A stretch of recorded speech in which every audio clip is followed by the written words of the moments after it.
I've just been thinking about how much the gospel story bookends. You know that it opens with something and closes with something, and I'm going to put you through your paces, Bill. You ready? That it bookends here in powerlessness, in poverty, helplessness, newborn child. It's funny, in some ways, a newborn child can seem powerless, but they can also be super powerful, right? Like, have you ever been on a plane for like 12 or 14 hours with a crying baby? Super powerful in that moment. Has everyone's attention, right? But yet, that contrast, powerlessness, helplessness, to the cross, powerlessness, helplessness, mocked about his powerlessness. He saved others, let's see him save himself. That's the bookends of the experience. This is the only time of the year that we really keep both out. My work I do in the Philippines, particularly in Cebu, they have a deep, deep devotion to Señor Santo Niño, the Holy Child. We, in this area, know more as the Infant of Prague or something, that little baby Jesus. Talladega Nights was on last night. Some of you know the great joke when he praised the baby Jesus, and his father-in-law's like, he was a man, he had a beard. But the reality is, he was both things. He was this powerless child and a man with a beard who did amazing things. But there's a story bookends there. In Cebu, they have a whole feast, I think it starts next week, called Sinulog, where they dance and have all these processions around the child Jesus. And maybe in the Western world, we kind of throw that aside because we're powerful. We're powerful in the West. We're powerful in the United States. We don't care for that image as much. We'll give a nod to it once a year. Yep, he was born. Moving on, king.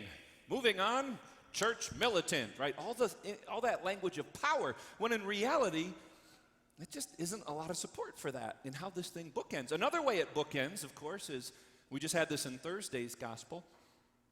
I was at Leal for Mass, and then I had a home Mass with some friends. Right, but where Andrew and a couple of John's apostles, they're kind of following behind Jesus, and he says, what are you looking for? And that's kind of been the theme of my preaching since Easter. You'll find what you're looking for. What are you looking for? And of course, post-resurrection, it's Mary Magdalene at the tomb, and Jesus says, what are you looking for? What are you looking for? So we have a couple examples of these bookends, and in today's gospel, we have another set of kind of pairing. It's this classic archetypal contrast of blessing and curse that the Magi bless about hearing of the birth of the new king. They bless it. And Herod curses it. Indeed tries to kill him. And in the effort to kill him, kills many. Two very different experiences. And in the end, for us, because always, right, this has to come back to us. If it doesn't come back to us, then we're just listening to a story. You know, might as well just play old Paul Harvey tapes or something for people of a certain age. If we're just listening to a story, but in reality, it's asking us to do something, and that is to bless. And the way that you and I bless others is to give away part of our life so that that other person is more resourced for the journey. If this sounds familiar, it's very similar to a homily I gave exactly 1 year ago. But it's because the point just keeps driving at me. And it happened to me powerfully, I think on Friday, I was at Kroger, and someone set off the alarm, so everyone, comes to a stop as you try to, I didn't steal anything, but the guy comes over. So we're all backed up at the door. And this has been true my whole life, and I'd love to know when I meet God why this is the case. But in this case, so there's like 15 or 20 of us going out the exit at the same time. And this woman, who clearly is a little down on her luck, maybe a little mentally in need of help, picks me and says, "Can I borrow your phone?" Are you serious? Why are you asking me? I've had a long day, I'm not feeling well, and I gotta get going. And I'm thinking about this, to give away. And I go, well, loud dot, what do you need? She goes, call Tarda. I'd ordered a ride, and I need to cancel it. Oh, okay. I dial the number. On hold immediately. I'm like, oh, here we go. So I was there for like 15 minutes on hold, and then, but it got all worked out for her. But all I'm thinking in that moment is, I don't want to do this. Why did you pick me? And I said, this happens a lot in my life where there might be 8 or 9 people that are available, and people come to me. No joke, was once at the JCPenney in Fallen Timbers, and I'm in a collar, and a woman came up to me and said, do you work here? What? There's something in my face that just tells people I'm going to be helpful. I get why. If I'm wearing my red shirt and khaki pants at Target, you get asked questions. I understand that. That makes sense to me. But all black with the tab at Penny's, don't understand it. No, I don't work here. Sorry. You got to give it away. You got to give it away. I have preached many times here to you about the prophet Janis Joplin saying that freedom is just another word for nothing left to lose.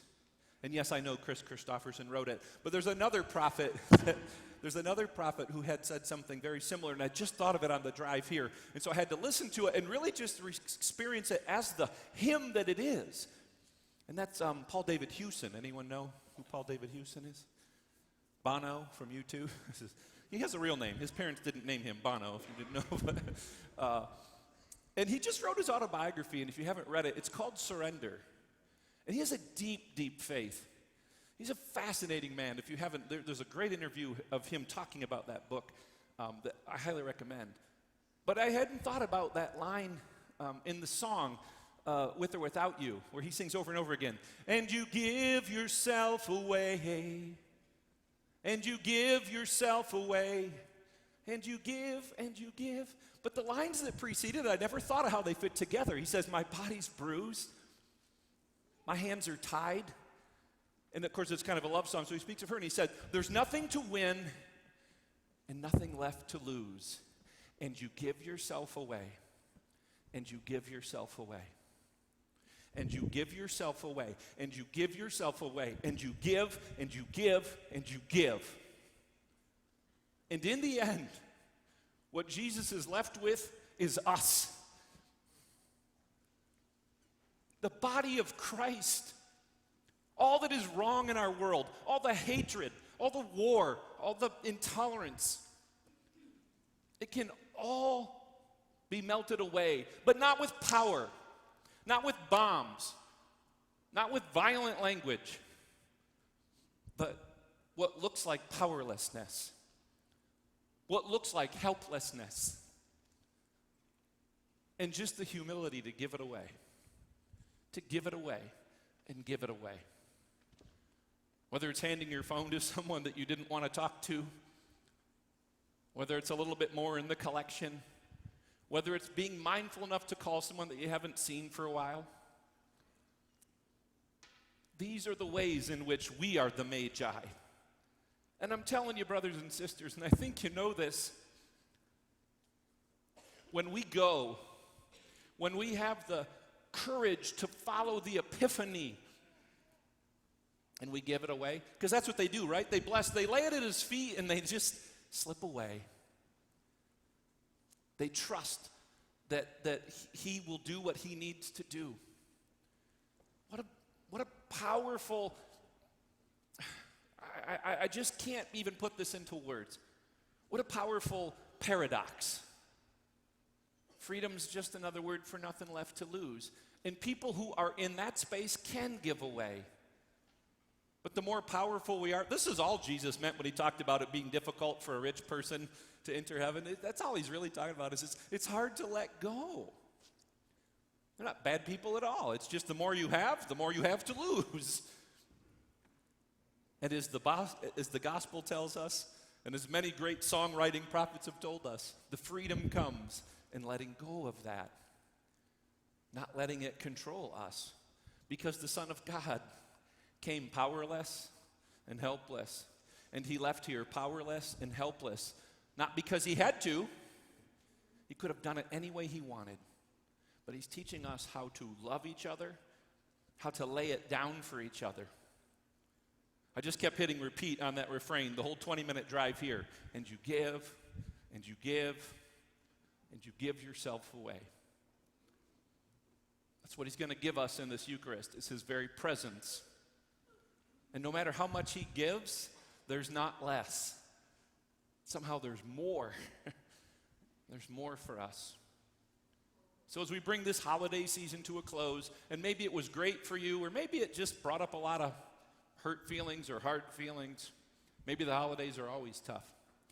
Wherever you find yourself, think about this epiphany